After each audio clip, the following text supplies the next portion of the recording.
दोस्तों, बागेश्वर धाम भगवान हनुमान के मंदिर के लिए विख्यात है। पौराणिक मान्यता के अनुसार बागेश्वर धाम अनेक तपस्वियों की दिव्य भूमि रही है। लोगों में ऐसी आस्था है कि बागेश्वर धाम में दर्शन मात्र से ही मनोकामनाएं पूर्ण हो जाती हैं। बागेश्वर धाम से जुड़े लोगों की माने तो सन्यासी बाबा दरअसल धीरेन्द्र कृष्ण शास्त्री के परदादा थे। कहा जाता है कि उन्होंने ही बागेश्वर धाम बालाजी का मंदिर बनवाया था। आसपास के इलाकों में उनकी विशेष मान्यता थी। वे सभी समस्याओं का निदान किया करते थे। तो ऐसे में दोस्तों, आज की इस वीडियो में बात करेंगे कि क्या और कैसा है बागेश्वर धाम, आखिर क्यों यहाँ के बाबा इतने पॉपुलर हुए हैं। दोस्तों, बागेश्वर धाम मंदिर की विशेषता ये है कि यहाँ आए भक्तों की मनोकामना पूरी होती है और समस्याओं का समाधान होता है। मान्यता है कि बालाजी महाराज और सन्यासी बाबा की कृपा से सब सिद्ध हो जाता है। बागेश्वर धाम में धीरेन्द्र शास्त्री से पहले उनके दादाजी भगवान दास गर्ग दरबार लगाया करते थे। धीरेन्द्र शास्त्री ने दादाजी के शरण में अपना बचपन व्यतीत किया और दादा के साथ ही धार्मिक गतिविधियों से जुड़ गए। साथ ही साथ वे दरबार भी लगाने लगे और जन कल्याण के लिए काम करने लगे।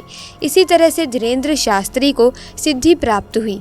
इनके दरबार में जो कोई भी आता है, ये उसके मन की बात पहले ही जान लेते हैं। हम बात कर रहे हैं यहाँ पर श्री बालाजी बागेश्वर महाराज की, जिनकी चर्चा केवल देश में ही नहीं बल्कि विदेशों तक फैली हुई है। दोस्तों, भारत के अलावा भी इन्होंने विदेशों में अपना दरबार सजाया हुआ है। बागेश्वर बाबा जो अपने कड़क अंदाज में बोलना शुरू करते हैं तो भक्त अपने आप ही आस्था में लीन हो जाते हैं। कुछ लोग रोना पीटना भी शुरू कर देते हैं। लेकिन दोस्तों, इन सब चीजों के पीछे सच्चाई क्या है और क्यों लोग बाबा के सामने आते ही सब कुछ भूल जाते हैं? क्या सच में बागेश्वर धाम के पास दिव्य शक्तियाँ हैं या फिर इनका असली चेहरा कुछ और ही है? पुलिस ने सारी बातें जनता के सामने लाकर खड़ी कर दी हैं। ऐसे में इतने कम समय में बागेश्वर बाबा ने इतनी ज्यादा प्रसिद्धि कैसे हासिल करी और इनकी शक्तियों की क्या सच्चाई है? क्या वाकई में इनके अंदर शक्तियां हैं या ये सब कुछ पाखंड है? आइए जानते हैं आज की इस वीडियो में। दोस्तों, आपको बता दें कि बागेश्वर धाम सरकार का असली नाम धीरेन्द्र कृष्ण शास्त्री है। इनका जन्म छतरपुर के छोटे से गाँव घड़ा में हुआ था। इनका जन्म बहुत ही गरीब ब्राह्मण परिवार में हुआ था, लेकिन गरीबी के आलम में अपना बचपन गुजारने के बावजूद आज धीरेन्द्र कृष्ण स्वामी बड़े बड़े अरबपतियों को भी अपने दरबार में झुकाने की शक्ति रखते हैं। कहा जाता है कि धीरेन्द्र कृष्ण स्वामी हनुमान जी के परम भक्त हैं और 12 साल की छोटी सी उम्र से ही इन्होंने बालाजी यानी कि हनुमान जी की सेवा शुरू कर दी थी। इनका पूरा ध्यान भगवान की सेवा में ही लगा रहता था और सालों तक किसी तरह तपस्या करने के बाद धीरेन्द्र कृष्ण स्वामी को कुछ ऐसी शक्तियाँ प्राप्त हुई जिनकी मदद से आज ये सामने मौजूद व्यक्ति के बिना बताए ही उनकी परेशानियां समझ जाते हैं और उसे पर्चे में लिख देते हैं। बागेश्वर बाबा ये तक समझ जाते हैं कि आप सच कह रहे हैं या फिर नहीं। इनके द्वारा लिखा एक एक शब्द 100% सत्य होता है, जिसका सबसे बड़ा प्रमाण ये है कि आज तक कोई भी इन्हें झूठा साबित नहीं कर पाया। असल में होता ये है कि जिस किसी की भी अर्जी को बालाजी सरकार स्वीकार कर लेते हैं, उस व्यक्ति को या फिर उसके परिवार के किसी भी व्यक्ति को लगातार सपने में बंदर दिखाई देते हैं। और ये कोई मन की बनाई गई बात नहीं है। दोस्तों, जिन सब की अर्जियां लगी हैं उन सब ने इस बात को स्वीकार किया है। हालांकि मीडिया वालों को कहां लोगों की बातों पर विश्वास होता है, वो तो सब अपनी आंखों से देखना चाहते हैं। इसी चक्कर में बहुत से ऐसे मीडिया वाले भक्त बनकर भीड़ में इकट्ठा हो जाते हैं, ये देखने के लिए कि इनके दरबार में आखिर होता क्या है। लेकिन जब मीडिया वाले दरबार में गए तो ये देखकर हक्के बक्के रह गए कि बागेश्वर बाबा ने उन्हें पहचान लिया था और उनकी पोल लोगों के सामने खोल दी। इस पूरे इंसिडेंट को देखने के बाद मीडिया वाले भी बालाजी सरकार के सामने नतमस्तक हो गए।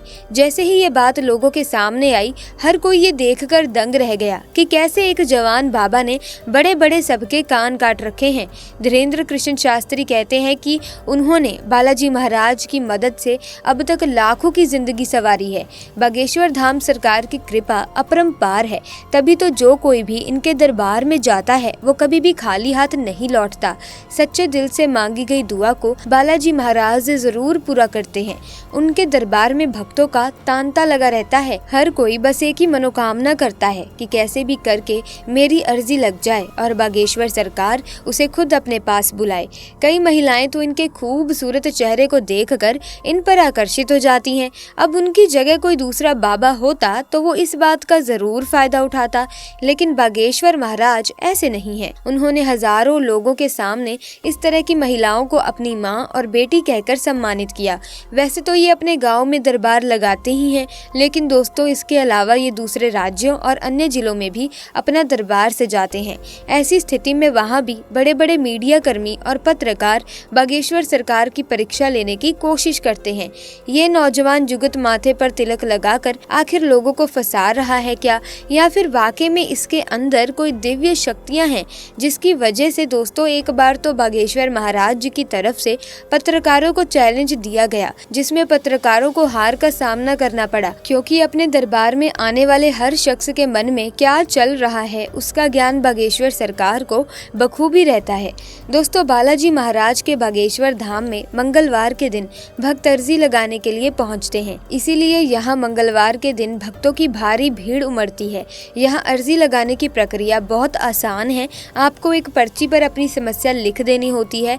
इसके बाद पर्ची को कपड़े में नारियल के साथ बांधकर यहाँ परिसर में रख देना होता है। परिसर में आपको लाल, पीला और काले रंग के कपड़ों में बंधे हुए नारियल मिलेंगे। इसका कारण ये है कि अर्जी सामान्य होने पर लाल कपड़े में नारियल बांधी जाती है।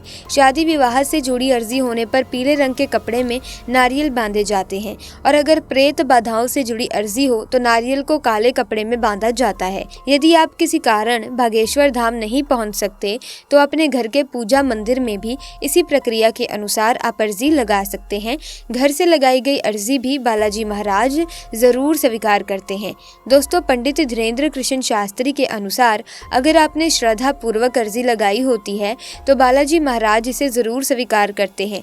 आपकी अर्जी स्वीकार हुई है या नहीं, इसका पता आपको सपने से चलता है। अर्जी स्वीकार हो जाने पर लगातार 2 दिन तक आपको या घर के किसी भी सदस्य को सपने में बंदर दिखाई देंगे। अगर सपने में केवल एक ही दिन बंदर दिखे तो समझे कि आपकी अर्जी पहुंच चुकी है लेकिन स्वीकार नहीं हुई है।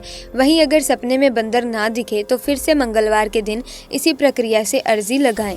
12 साल की छोटी सी उम्र में जहां बच्चे अपने घर का पता भी नहीं बता पाते, उस उम्र में ये दिन भर हनुमान चालीसा का पाठ किया करते थे, और इसी नियंत्रण जाप ने इनकी बुद्धि को इतना ज्यादा प्रबल बना दिया कि आज ये उस स्तर पर पहुंच गए हैं जहां इन्हें लोगों की बात को समझने में रत्ती भर भी समय नहीं लगता, और ये जो कुछ भी कह देते हैं वो पत्थर की लकीर हो जाती है जिसका सच होना तय है।